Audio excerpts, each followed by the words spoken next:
सत्ता के सिंहासन को पाने के लिए राजनीति के महारथी मैदान में उतर चुके हैं। जी हां, हम बात कर रहे हैं आगामी 90 दिनों में हरियाणा में होने वाले विधानसभा चुनाव की। हरियाणा में पिछले 10 सालों से भारतीय जनता पार्टी सरकार चलाती हुई नजर आ रही।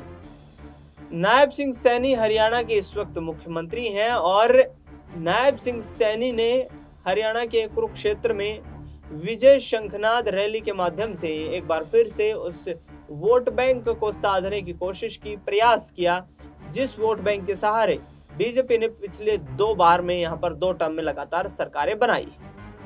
जी हाँ, नायब सिंह सैनी जिस तरीके से मेहनत करते हुए नजर आ रहे हैं, जिस तरीके से यहाँ पर विपक्ष को घेरते हुए नजर आ रहे हैं, कहीं ना कहीं उनको ये जिम्मा दिया गया है कि आगामी वक्त में होने वाले विधानसभा चुनाव को जिताने की जिम्मेदारी नायब सिंह सैनी के चेहरे पर ही आती है। क्या उन्हीं के कंधों पर हरियाणा में विधानसभा चुनाव में जीत का दारोमदार रख दिया गया है? प्रदेश अध्यक्ष के रूप में मोहन लाल बड़ौली की नियुक्ति करके भारतीय जनता पार्टी हाईकमान ने ये कहीं ना कहीं संकेत जरूर दे दिए हैं कि पार्टी आगामी वक्त में बड़े सियासी परिवर्तन करने से चूकने वाली नहीं है। लिहाजा आने वाले विधानसभा चुनाव में एक तरफ भारतीय जनता पार्टी तमाम दिग्गज चेहरों को चुनावी मैदान में उतारने की तैयारियां कर रही है, तो दूसरी तरफ यहां तमाम दिग्गज नेता जो कि पार्टी के फैसलों से नाराज नजर आ रहे हैं, उनकी नाराजगी भी एक बड़ा चैलेंज बनी हुई है। दक्षिण हरियाणा के कद्दावर नेता दक्षिण हरियाणा में 15 सीटों पर अपनी सियासी मजबूती का दावा करने वाले राव इंद्रजीत सिंह, जो कि गुरुग्राम से लोकसभा सांसद हैं और केंद्र में राज्य मंत्री का दर्जा उन्हें प्राप्त है, लगातार नायब सिंह सैनी सरकार और इसके साथ साथ बीजेपी हाईकमान पर निशाना साधते हुए नजर आ रहे हैं। लगातार नायब सिंह सैनी और बीजेपी हाईकमान पर निशाना साधते हुए यहाँ पर साफ तौर पर राव इंद्रजीत सिंह एक इशारा करते हुए नजर आ रहे हैं कि आगामी वक्त की राजनीति को हम जिस तरीके से तैयार करेंगे, जिस तरीके से रणनीतियों को बनाएंगे, उसी आधार पर राजनीतिक सरगर्मी आगे बढ़ती हुई नजर आएंगी। उन्होंने कहा कि दक्षिण हरियाणा की राजनीति में एक विशेष महत्व है।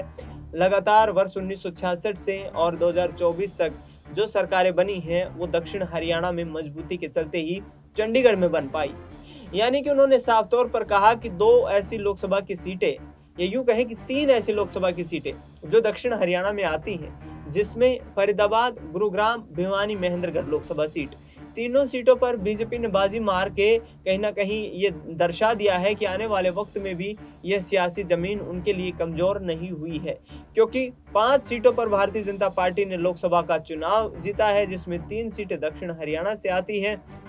अहिरवाल का इलाका कहीं ना कहीं मजबूती के साथ बीजेपी के साथ खड़ा हुआ दिखाई दिया और यही बड़ा कारण है कि राव इंद्रजीत सिंह चीफ मिनिस्टर की कुर्सी को लेकर के लगातार दावे ठोकते हुए नजर आ रहे हैं। राव इंद्रजीत सिंह की तरफ से साफ तौर पर यह कहा जा रहा है कि जिस तरीके से बार बार मैंने जो है पार्टियां बदली हैं और तमाम हाईकमान को मैंने ये निर्देश दिए कि दक्षिण हरियाणा आने वाले वक्त में महत्वपूर्ण भूमिका निभा सकता है, लेकिन नायब सिंह सैनी को ओबीसी वोट बैंक को साधने के लिए सीएम का चेहरा बना दिया जाता है। इससे पार्टी नेताओं में, मेरे कार्यकर्ताओं में, मेरे करीबी नेताओं में यहाँ पर आक्रोश देखने को मिलता है। यानी कि राव इंद्रजीत सिंह कहीं भी यहाँ पर उस परिस्थिति में नजर नहीं आ रहे हैं जहां पर वो भारतीय जनता पार्टी हाईकमान के फैसलों से खुश नजर आए। और ऐसे में पिछले दिनों महेंद्रगढ़ पहुंचे राव इंद्रजीत सिंह ने यह भी कह दिया है कि पिछले 20 सालों से मुझे केंद्रीय राज्य मंत्री बनाया जा रहा है। मनमोहन सिंह की सरकार में भी मैं राज्य मंत्री था और अब नरेंद्र मोदी की 3री टर्म की सरकार में भी मैं राज्य मंत्री हूं। यानी कि कहीं ना कहीं मेरे साथ भी धोखाधड़ी हुई है। उन्होंने साफ तौर पर संकेत दिया है कि ये नाइंसाफी अहिरवाल सहन नहीं करेगा। तो क्या राव इंद्रजीत सिंह बीजेपी को झटका देने जा रहे हैं? क्या राव इंद्रजीत सिंह आने वाले वक्त की राजनीति को साधने के लिए भारतीय जनता पार्टी से किनारा करने वाले हैं? क्या राव इंद्रजीत सिंह 2024 के लोकसभा चुनाव में भीतरघात करते हुए नजर आएंगे? और क्या राव इंद्रजीत सिंह चीफ मिनिस्टर की कुर्सी तक जा पाएंगे? ये बड़े सवाल खड़े हो रहे हैं। सिलसिलेवार तरीके से चर्चा करेंगे, जिसमें विधानसभा चुनाव से पहले लोकसभा चुनाव की चर्चा कहीं ना कहीं महत्वपूर्ण हो जाती है, क्योंकि लोकसभा चुनाव में भारतीय जनता पार्टी को महज 42 सीटों पर यहां बढ़त हासिल होती हुई नजर आई। लिहाजा 5 लोकसभा की सीटें उन्होंने अपने खाते में डाल ली। वहीं 48 सीटों पर कांग्रेस पार्टी को बढ़त मिलती हुई नजर आई, जिससे हुड्डा गुट ये यूं कहे कि कांग्रेस पार्टी काफी खुश नजर आ रही है और उम्मीद है कि हरियाणा में 10 साल से सत्ता का सूखा खत्म हो जाएगा। लेकिन क्या इतनी आसानी से खत्म हो जाएगा? क्योंकि जिस तरीके की बयानबाजी हो रही है राव इंद्रजीत सिंह की तरफ से देख लीजिए, या फिर जो कांग्रेस पार्टी के नेता हैं वो भी कहीं ना कहीं अपनी बयानबाजी और गुटबाजी के चलते चर्चाओं का विषय बने हुए हैं। आपको बता दें कि हरियाणा में एक तरफ भूपेंद्र सिंह हुड्डा गुट को वरीयता दी गई, ये कहा जा रहा है रणदीप सिंह सुरजेवाला, किरण चौधरी या फिर कुमारी शैलजा की तरफ से कि टिकट बंटवारे के दौरान भी यहाँ हुड्डा गुट के तमाम जो करीबी थे उनको यहाँ लोकसभा चुनाव में टिकट वितरण के तौर पर यहाँ तवज्जो दी गई, जिसमें सोनीपत से सांसद यहाँ पर सत्यपाल ब्रह्मचारी की बात करें, हिसार से सांसद जयप्रकाश की बात करें, भिवानी महेंद्रगढ़ से राव दान सिंह चुनाव में उतरे थे लेकिन हार का सामना करना पड़ा।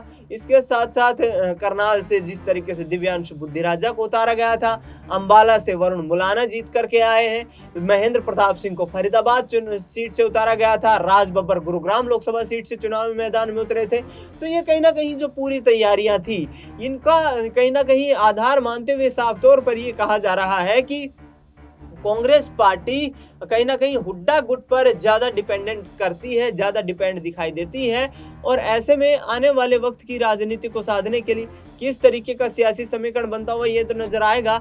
लेकिन इस वक्त देखा जाए तो हरियाणा की राजनीति में एक तरफ कुमारी शैलजा और रणदीप सिंह सुरजेवाला ये दावे करते हुए नजर आते हैं कि आगामी वक्त में बड़े परिवर्तन होते हुए नजर आएंगे। दूसरी तरफ हुड्डा ये कहते हुए नजर आ रहे हैं कि कांग्रेस पार्टी एकजुट है और सरकार बनाने के तमाम दावे पेश किए जा रहे हैं। लेकिन यहाँ पर कांग्रेस पार्टी के लिए चुनौतियां कम होने का नाम नहीं ले रही हैं, क्योंकि ईडी और सीबीआई की सक्रियता बढ़ती हुई नजर आई है। पिछले दिनों अपने संसदीय क्षेत्र पहुंचे करनाल पूर्व मुख्यमंत्री मनोहर लाल खट्टर ने भी ये संकेत दे दिए हैं कि हुड्डा को अपने काले कारनामों का हिसाब देना होगा। हरियाणा में दीपेंद्र सिंह हुड्डा ने जिस तरीके से हरियाणा मांगे हिसाब नामक कार्यक्रम की अभियान की शुरुआत की है, तो वह हिसाब अपने पिता से ही यानी कि भूपेंद्र सिंह हुड्डा से मांग रहे हैं। ऐसा कहना है करनाल से लोकसभा सांसद, केंद्रीय मंत्री और हरियाणा के पूर्व मुख्यमंत्री मनोहर लाल खट्टर का।